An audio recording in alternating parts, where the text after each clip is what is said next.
Hello' viewers, welcome to my channel. মোৰ চেনেললৈ আপোনালোকক স্বাগতম। আশা কৰোঁ আপোনালোকে ভিডিঅ'টো চাই ভাল পাব।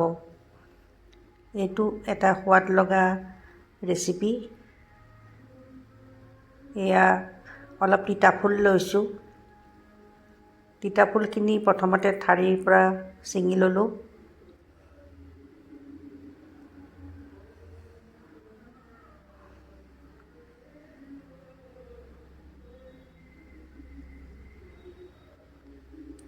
মোৰ তিতা ফুল ছিঙা হৈ গ'ল।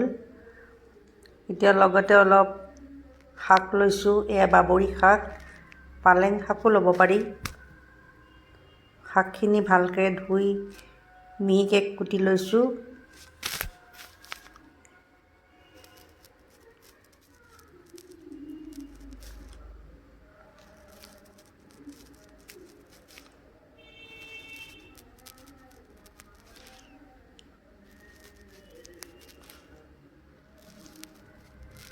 তিতা ফুলখিনি ধুই শাকৰ লগত দিছোঁ।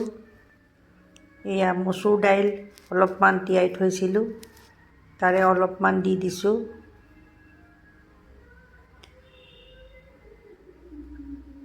এতিয়া অলপমান পিঁয়াজ কাটি লৈছোঁ, নহৰু অলপমান কুটি লৈছোঁ, নিমখ, হালধি, জলকীয়া গুড়ি, মছলা এই সকলোবিলাক দিছোঁ।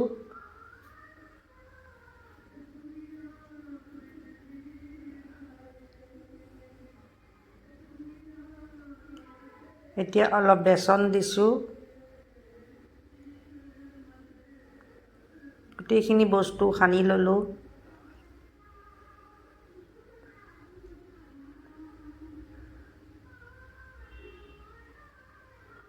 অলপমান তেল দিছোঁ।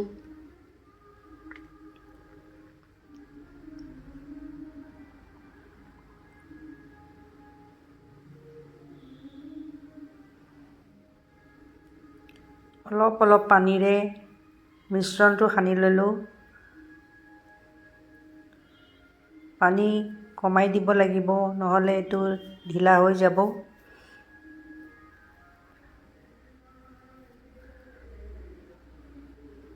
পেনখন গৰম হ'ল, এতিয়া অলপ তেল দিছোঁ।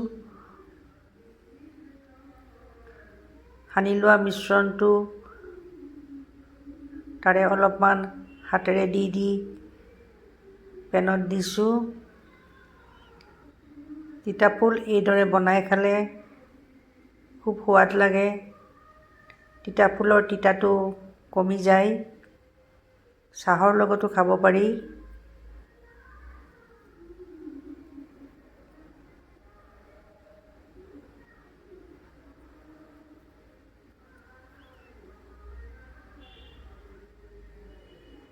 গেছৰ ফ্লেমটো মিডিয়াম কৰি ৰাখিছোঁ। লাহে লাহে সিজিবলৈ দিছোঁ।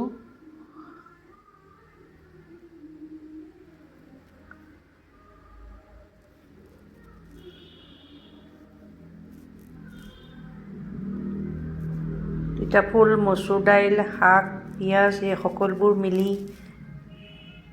এই পকৰাবিলাক খাবলৈ খুবেই সুন্দৰ হৈছে। আপোনালোকে যদি মোৰ ভিডিঅ'টো চাই ভাল পায় তেন্তে লাইক, শ্বেয়াৰ আৰু ছাবস্ক্ৰাইব কৰিব। অলপ অলপকৈ মই গোটেই পকৰাখিনি ভাজি ল'লোঁ।